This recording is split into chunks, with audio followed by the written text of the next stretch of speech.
नमस्कार, मैं सोनू कुंतल। आज हम आपको दिखा रहे हैं रसखान जी का समाधि स्थल जो ब्रिज क्षेत्र में पड़ता है। और रसखान जी के बारे में डिटेल में आपको जानकारी देंगे। हमारे साथ पंडित जी हैं, वीरेंद्र पंडित जी नाम है, विपिन जी आपका नाम है।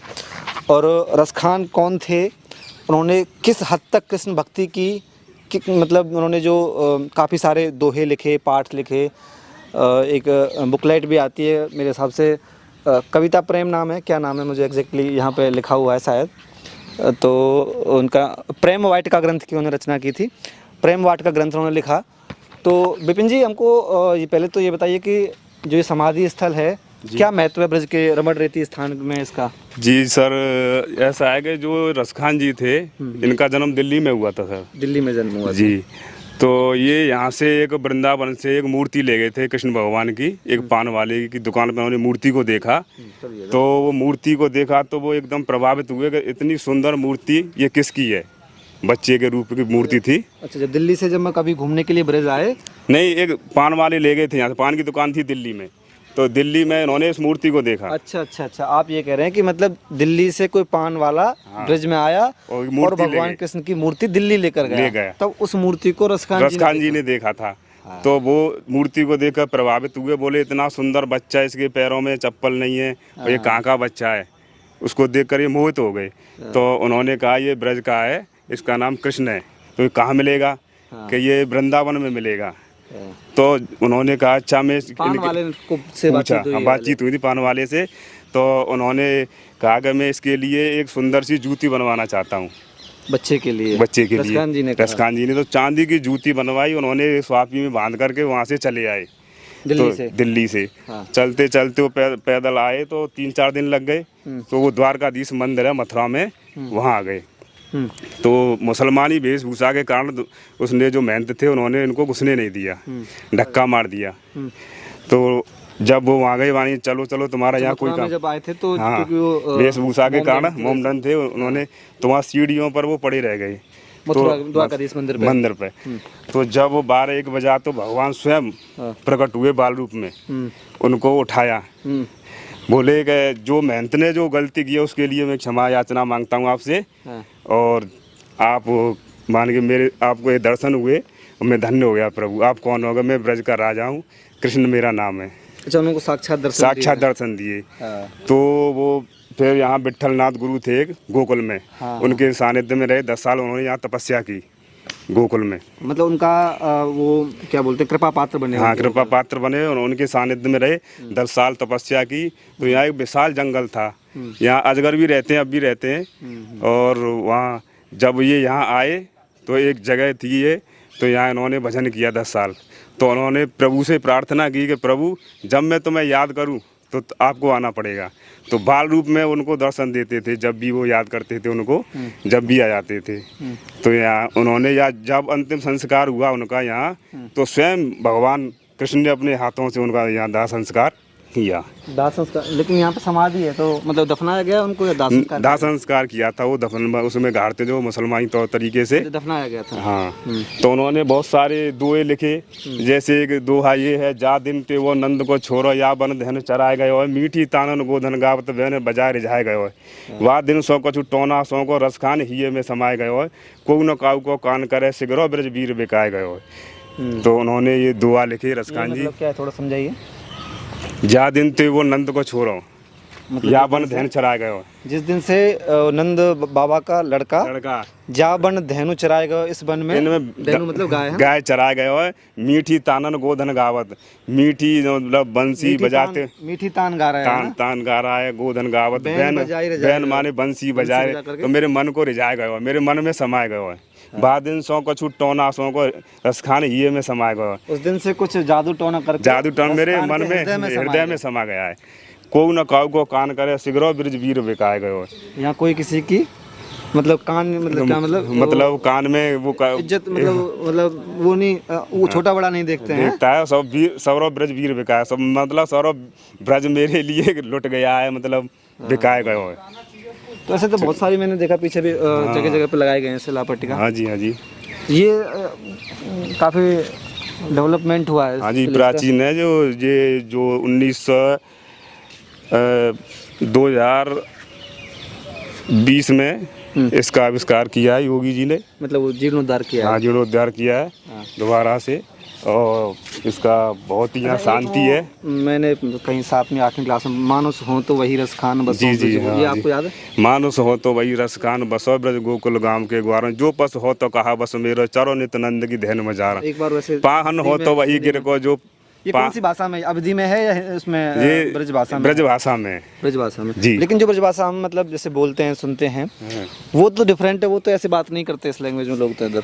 नहीं, ब्रज भाषा एक खड़ी भाषा है थोड़ी। उन्होंने कहा जब मैं मनुष्य का रूप में मिलूं तो ब्रज में मेरा जन्म हो, पशु बनूं तो ब्रज में बनूं, मानुस हो तो यही रसखान, मानुस हो तो वही रसगान बसो ब्रज गोकुल गाम के ग्वारन, मतलब मनुष्य बनूं तो वहीं गोकुल गांव के ग्वारों के बीच में, ग्वालों के बीच में मेरा जन्म हो। जो पशु हो तो कहा बस मेरो चरो नित नंद की ध्यान मजारन, अगर मैं पशु का जन्म मिले तो बाबा नंद की गायों के बीच में चरूं।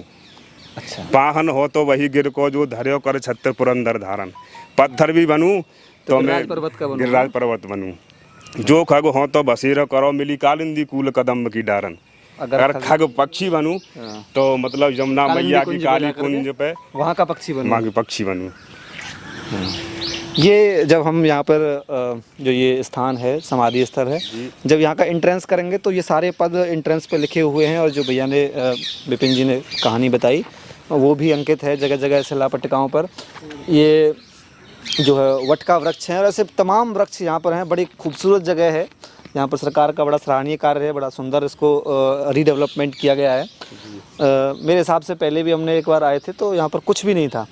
वहाँ पर आगे अगर हम उस तरफ कैमरा गया तो आपको दिखाएंगे कि पूर्व की स्थिति और अब की स्थिति भी लिखी हुई है। जो ये उत्तर प्रदेश तीर्थ विकास परिषद, उसके हिसाब, हाँ जी, तीर्थ विकास परिषद ने यहाँ काम कराया है, बहुत ही अच्छा काम, सराहनीय है और बहुत ही अच्छा है। समाधि स्थल है जी, समाधि जो स्थल मेन रसखान जी का मेन है, जो यही है ना। हाँ जी जी।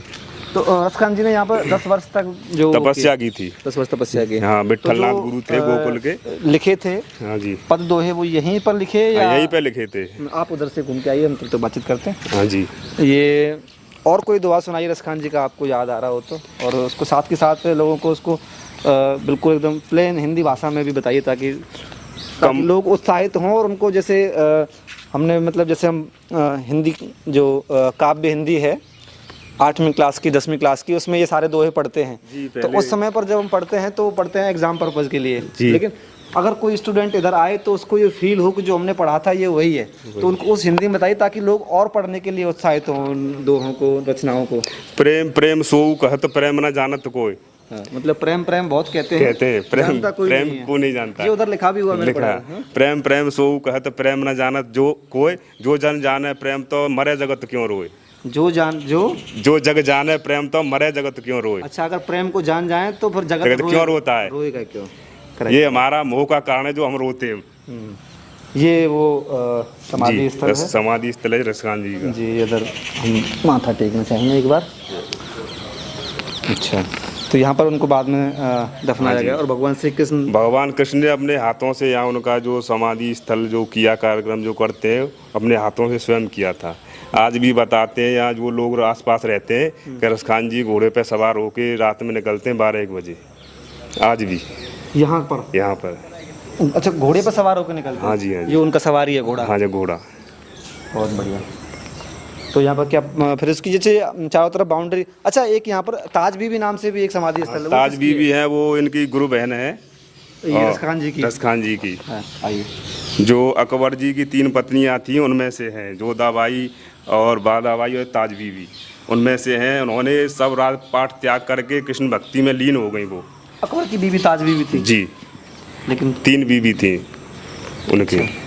तो उन्होंने भी गोकुल में आकर के मथुरा में जब भजन कर रही थी, जो सखियां बैठी हुई थी, हरे कृष्ण हरे राम, तो मानी ये किसका भजन करती हो आप?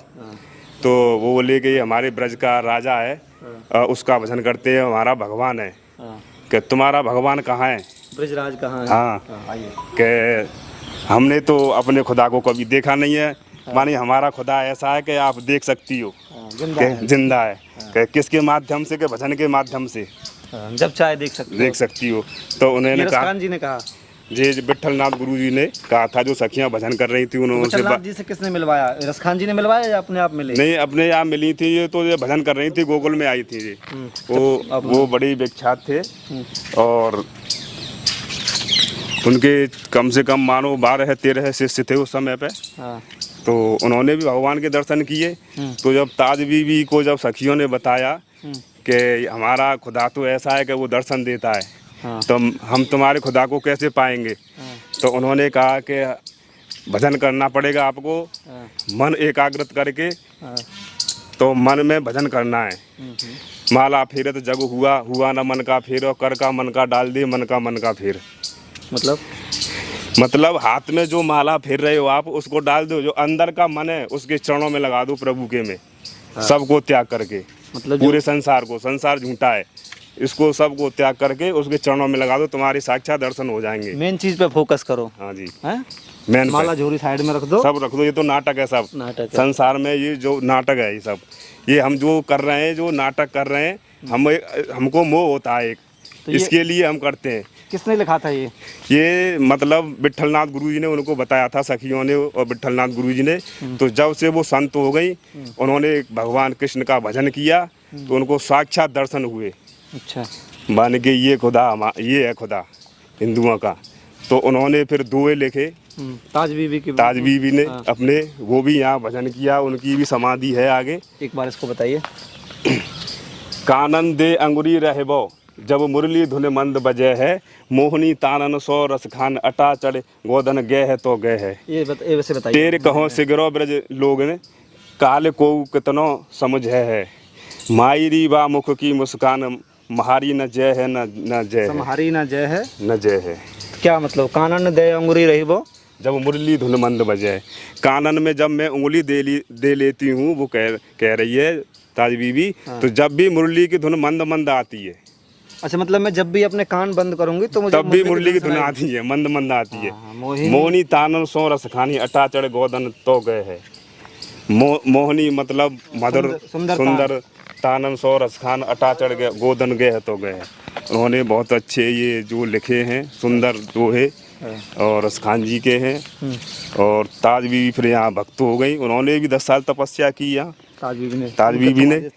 और उनका आगे है समाधि स्थल, और उन्होंने भी अच्छे ये वो जो है, जो उन्होंने लगाया है उत्तर प्रदेश तीर्थ विकास परिषद ने। एक बार इसको जूम करके दिखाइए, पूर्व की स्थिति। और अच्छा, ये मेरे हिसाब से पूरे ब्रज में उन्होंने ऐसे लगाए हैं कि हमने पूर्व की स्थिति में क्या था, हमने इसको किस तरह से रिकन्वर्ट किया है। ये पूर्व की स्थिति थी पहले, ऐसे थोड़ा यहाँ कोई आता नहीं था, जंगल भयंकर था, अजगर भी थे, अब भी हैं अजगर, आज भी आपको देखने को मिलेंगे। और इसका वो हुआ, जीर्णोद्धार हुआ, अब बहुत ही सुंदर है। ये ब्रिज में बहुत सारे स्थलों को उत्तर प्रदेश तीर्थ विकास परिषद ने इसी प्रकार से, मतलब बेहतर, मतलब इसको कहते हैं बेहतरीन ढंग से रिडेवलपमेंट हुआ है ज़्यादातर स्थानों का। और उन्होंने बोर्ड भी लगाया है कि ये पहले की स्थिति है और ये अब की स्थिति है। तो अभी यहाँ पे योगी जी आए भी थे कुछ दिन पहले, 8 जून को आए थे यहाँ योगी जी। और उन्होंने यहाँ क्या फिर और नया क्या प्रोग्राम हुआ था, यहाँ एक रसखान जी की मूवी भी दिखाई जाती है।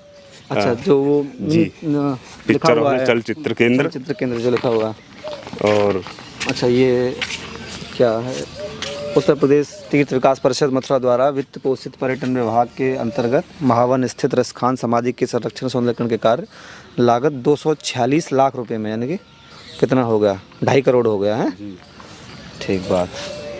शेष गणेश महेश दिनेश, सुरेशहु जानहि सुरेशहु जाहि निरंपार गावे, जाहि अनाद अनंत अखंड अछेद अभेद सुभेद बतावे। नारद से सुख व्यास रहे पच हारे, तऊ पुन पार न पावे, ताहे अहिर की छोहरियाँ छचिया वर छाछ पे नाच नचावे।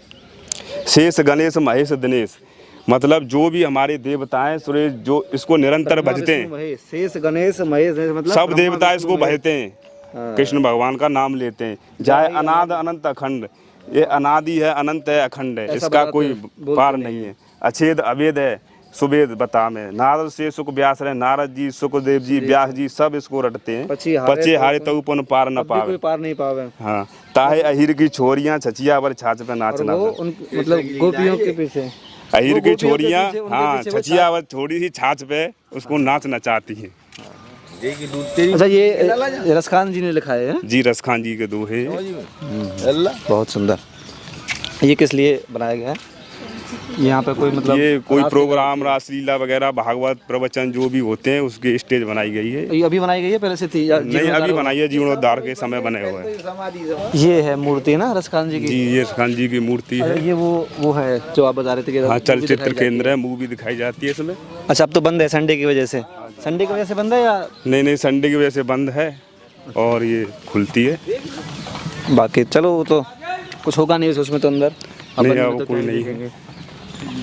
ये रसखान जी की बड़ी सुंदर मूर्ति है। ये भी अभी लगाई गई है लेटेस्ट हाँ में? जी, अभी लगाई गई है, जो जीर्णोद्धार हुआ है इसका, अभी लगाई गई है। पीतल की है? पीतल की है साहब। पीतल की है, अच्छा। और जैसे आप इधर आएंगे तो सामने ही से ही ये वाला रास्ता ताज बीबी के उसकी तरफ जाएगा, है ना? पीछे से जाएंगे, कहाँ इधर से चलेंगे? अच्छा, ये अभी गार्डन का काम चल रहा है? गार्डन है जो काम चल रहा है, डेवलपमेंट के लिए कर रहे हैं। कितने पौधे लगाए गए हैं यहाँ उसके बाद में, डेवलपमेंट के बाद? यहाँ बहुत सारे पौधे लगाए जाते हैं। कोई अपने जो भी वृक्षारोपण करता है, हाँ। निःशुल्क सब काम है यहाँ। हाँ। कोई भी वर्ल्ड फीड करता है, प्लांट डोनेशन करता है, बहुत सुविधाएं हैं यहाँ। ये किसी ताज से बीबी शुल्क नहीं समाधि लिया जाता है और किस चीज़ का? निःशुल्क कार्य किए जाते हैं। मतलब जो भी यहाँ पौधे देके जाता है हाँ, उसको पेमेंट नहीं मिलती है, वो जिसको करना है निःशुल्क आके करे? निःशुल्क करते हैं सब। नहीं बिल्कुल, ये तो आश्रम में करना भी निःशुल्क ही चाहिए। अच्छा, तो मतलब जो भी यहाँ पे पौधे हैं वो सब निःशुल्क ही आए हैं? हाँ, निःशुल्क है और ये बहुत सरकार बढ़िया, बहुत द्वारा। बढ़िया। ताज बीबी के बारे में थोड़ा और बताइए। हम ताज बीबी के अब उस पर समाधि स्थल पे जा रहे हैं, तो उन्होंने कितने दिन फिर तपस्या की इधर? ताज बीबी ने 10 साल तपस्या की थी यहाँ। विट्ठलनाथ गुरु जी के सानिध्य में रही। उन्होंने भगवान कृष्ण के दर्शन पाए और वो भक्ति में लीन हो गई ताज बीबी। और वो अच्छी भक्त रही और उन्होंने यहाँ अपने खुदा को मतलब अलग करते हुए और कृष्ण को खुदा मान लिया और उसमें लीन हो गई है। और साक्षात प्रभु ने दर्शन दिए जब से उन्होंने यहाँ अपना जीवन उन्हीं के चरणों में लगा दिया, ताज बीबी ने? ताज बीबी ने। अच्छा, तो वो ताज बीबी की ये जो स्थल है, इसके अलावा भी कहीं कोई स्थल है पूरे ब्रज क्षेत्र में ताज बीबी का? नहीं, कोई स्थल नहीं है, यही स्थल है उनका। अच्छा, ये ताज बीबी की बहुत सुंदर प्रतिमा बनाई गई है, एक बार देखिए आप कैमरे पे। अच्छा, ये हम पे कुछ लिखा हुआ है जी। ये आप मूर्ति दिखाइए, मैं तब तक बोल के सुनाता हूँ। सुनो दिल जानी मेरे दिल की कहानी तुम, दस्त ही बिकानी बदनामी भी सहूंगी मैं, देव पूजा ठानी हो निवाज हूँ भुला नहीं तजे, कलमा कुरान सारे गुण ना गहूंगी मैं। क्या मतलब हुआ इसका? सुनो दिल जानी मेरे दिल की कहानी तुम, दस्त ही बिकानी बदनामी भी सहूंगी मैं। मतलब मेरे जो दिल के अंदर जो कहानी है मैं दुनिया को सुनाऊंगी, कहूंगी, और जो मेरी बदनामी हो या कुछ भी हो तेरे भजन में सहूंगी, तेरे भजन में लीन रहूंगी, तेरी भक्ति करूंगी। देव पूजा ठानी हो निवाज हूँ भुलानी हो। कोई भी देवता हो, मतलब देव पूजा ठानी हो निवाज हूँ, मतलब मैंने पूजा ठान ली है, पूजा ठान लिया, कलमा को तज दिया है, सबको तज दिया मैं, तेरे कुरान सारे तज दिए, गुण ना गहूंगी मैं, लेकिन तेरे गुण गाऊंगे। हाँ, श्यामला सलोना सिर ताज से कुल्ले दिए। श्यामला सलोना है मेरे सिर पे, उसका बास है, कुल्ले दिए, मतलब अच्छा लग रहा है तेरा फोटो, मतलब मैंने सर पे रख लिया है, तेरे दाग में निदाग हवे रहूंगी मैं, तेरे मतलब चरणों में मैं हमेशा रहूंगी। नंद को कुमार कुर्बान ताड़ी सूरत पर हों तो कुरानी हिंदुआनी हवे रहूंगी मैं, मतलब अपने जो धर्म को छोड़कर मैं हिंदुआनी बनूंगी और सब भाषा को त्यागते हुए तेरे चरणों में और हिंदी भाषा में अपना जो भी आगे कहूँगी। गोस्वामी विट्ठलनाथ जी ने ताज बीबी को ब्रह्म संबंध की दीक्षा देकर वैष्णव बनाया। कृष्ण भक्ति काव्य की कवित्रियों में ताज बीबी को मीरा की अनुगामिनी माना जा सकता है। संगठित रूप से ताज बीबी की रचनाएं एवं इतिहास प्राप्त न होने के कारण उनके बारे में संपूर्ण जानकारी संभव नहीं हो सकी है। उनके द्वारा रचित 200 सवैये एवं कवित्त ही उपलब्ध हो सके हैं। अच्छा, मतलब ज़्यादा चीज़ इनकी मिल नहीं पाई, केवल 200 दोहे ही जो है लिखे उन्होंने, मतलब वो हाँ वो प्राप्त मिल पाए हैं, प्राप्त। बाकी लिखने का तो पता नहीं कितने लिखे हों, सब ज़्यादा भी लिखे हों। हाँ जी, वो उसको इकट्ठा नहीं कर पाए हैं जी। अच्छा, ये बड़ा सुंदर है। ताज बीबी समाधि स्थल, पुनरुद्धार, उत्तर प्रदेश ब्रज तीर्थ विकास परिषद, मथुरा। अच्छा, ये सब उस तरफ तो नहीं बनाया है सर द्वार? किस तरफ? ये जो रसखान जी की समाधि स्थल है, नहीं, वो भी अच्छा है, वहाँ भी भव्य है, वो पहले से ही है। ये ब्रज प्रकाश तीर्थ ये ने बिल्कुल नया बनाया बनाया है। गया है। अच्छा, ये इसमें बिल्कुल पूर्व नया स्थिति है। ये है छैल जो छबीला सब रंग में रंगीला, बड़ा चित्त का अडीला कहूँ देवता सो न्यारा है। माल गले सो सोहे नाक मोती से तो सोहे, कान कुंडल मन मोहे, लाल मुकुट सर धरा है। दुष्ट जन मारे सब संत जो उबारे, ताज चित्त में निहारे प्रण प्रीत करण वारा है। नंदजू को प्यारा जिन कंस को पछारा, वह वृंदावन का वारा, कृष्ण साहिब हमारा है। ये ताज बीवी ताज बीवी का अच्छा, दोहा है इनकी शैली बिल्कुल दिखने की अलग अलग है दोनों की। रसखान जी। जी की शैली अलग है और ये लगभग वही हिंदी में लिख रही हैं जो बड़े आसानी से जो समझ में आ ब्रज रहा है। भाषा में जो समझ आ रहे हैं वो अच्छा है, उनके दोहे भी बहुत अच्छे हैं। अच्छा, ये फिर से वही लिखा हुआ है। हाँ जी। सुनो दिल जानी मेरे दिल की कहानी तुम, दस्त ही बेकानी बदनामी भी सहूंगी मैं, देव पूजा ठानी हो निवाज हूँ भुलानी, तजे कलमा कुरान सारे गुण ही ना कहूँगी मैं। श्याम मला सलोना सिर ताज सिर को ले दिए, तेरे नेहे दाग में निदाग हुई रहूँगी मैं। नंद के कुमार कुर्बान तानी सूरत पे, हों तो तुकुरानी, हूँ तो तुकुरानी मतलब हूँ तो मैं मुसलमानी, हिंदुवानी हुई रहूँगी मैं। हिंदू बन के रहूँगी, हिंदू बन के मैं सेवा करूंगी। बहुत सुंदर बहुत सुंदर। ये पौराणिक ये कुआं किधर है? पौराणिक कुआं है, पूर्व की स्थिति है, ये कहाँ पे है वर्तमान कुआं? स्थिति यही कुआं है। अच्छा, ये पीछे के पीछे ऊपर कुआं है। सीढ़ियाँ हैं। ये कुआं किस लिए था? ये पुराना कुआं है, यहाँ जो ये रही है पहले पानी ठंडा मीठा पानी था, कुएं थे पहले, अब तो जल नीचे चला गया है। तो यहीं से अपना जो तपस्या की तो पानी भोजन जो कुछ है यहीं रहते थे जंगलों में। अच्छा, ये दिखाओ एक बार दोबारा।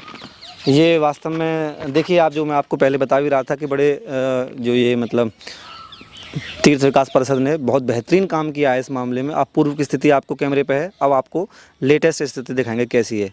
ये देखिए, मतलब बेहतरीन काम जिसको बोलते हैं वो तीर्थ विकास परिषद ने किया है। हर जगह आपको ये मिलेंगी। आइए एक बार हम फटाफट से आपको इधर भी जो मेन स्थल है उसको दिखा देते हैं और फिर हम आपको इस वीडियो से विदाई लेंगे। और अगली यहाँ की जो इस एरिया में अगला स्थान वो रमण रेती है।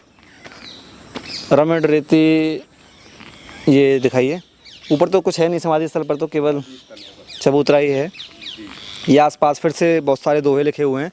कुल मिला के ये एक बेहतरीन स्थान है जहाँ पर आप जब भी आओगे तो कम से कम 2-3 घंटे का समय लेकर के आएँ, क्योंकि काफ़ी कितने एकड़ में है लगभग? ये 72 बीघा है। 72 बीघे में है।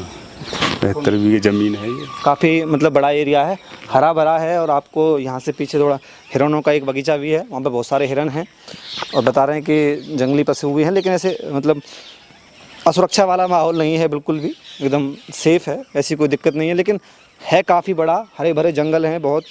शायद आपने कैमरे में देखे भी होंगे, नहीं देखे हो तो मैं आपको बता रहा हूँ। चारों तरफ बहुत बेहतरीन कदम के सुंदर रमणी के वट के वृक्ष हैं, कदम के वृक्ष हैं और बाकी सारे वृक्ष तो पीपल के भी हैं, मतलब नॉर्मल वृक्ष तो हैं। सबसे बड़ी बात है कि कदम्ब और वट के वृक्ष बहुत मात्रा में हैं, विशेष मात्रा में हैं।